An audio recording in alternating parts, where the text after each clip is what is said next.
What's up guys, welcome to Bake It with AJ. I'm AJ and today we are making one of my favorite cakes ever. It's cookies and cream cake. I am debuting this perfect chocolate cake recipe that you're going to die over. The recipe can be found using the link in the description. Go ahead, hit that subscribe button and the notification bell so you can join me every Wednesday for new episodes of Bake It with AJ. My tummy is grumbling, so let's get started.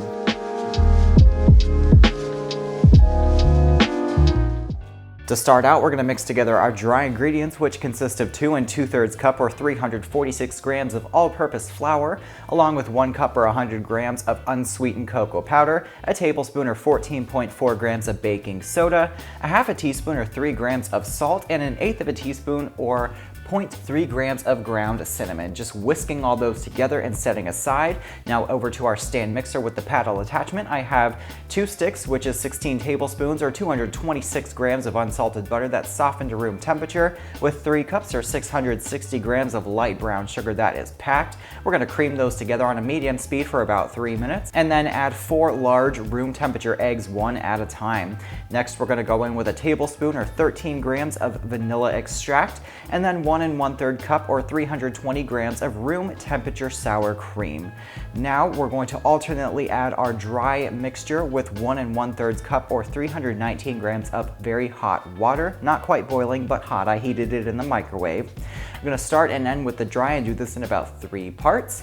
Once this is all barely mixed, you don't want to overmix, just divide between 3, 8, or 9-inch round cake pans that I have sprayed with cooking spray, lined with parchment, and then sprayed the parchment as well.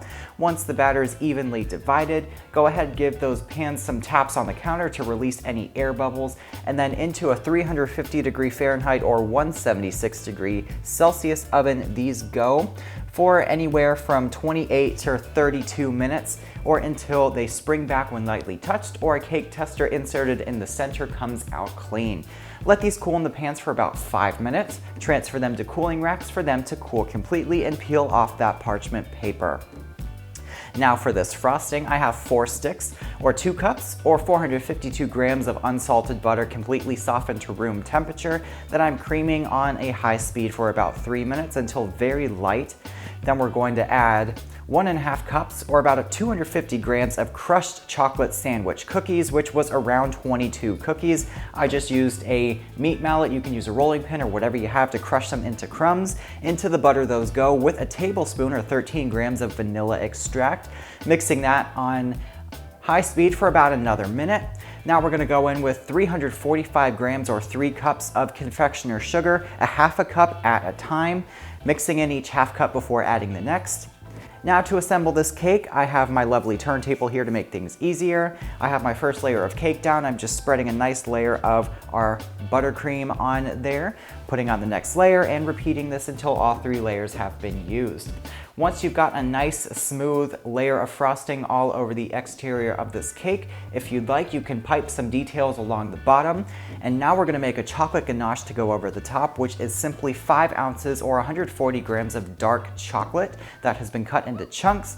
And I'm pouring 1/3 of a cup, which is about 70 grams of very hot heavy cream. I heated this in the microwave until it was simmering. I'm gonna pour this over the chocolate, let it sit for about 1 minute so it can melt completely. Stir it until it comes together, and I've put it in a piping bag with a small round tip to do this really cool drip effect. You don't have to do this, I just like to be extra. Do whatever you like with that ganache, honey. And once you're done, if you wanna put some additional cookie crumbs on top, some more buttercream, and cookies for decoration, the more, the better. How about that, folks? Now that's a cake. Once again, the recipe can be found using the link in the description. It takes you to my website. Please hit that thumbs up button and leave me some comments down below.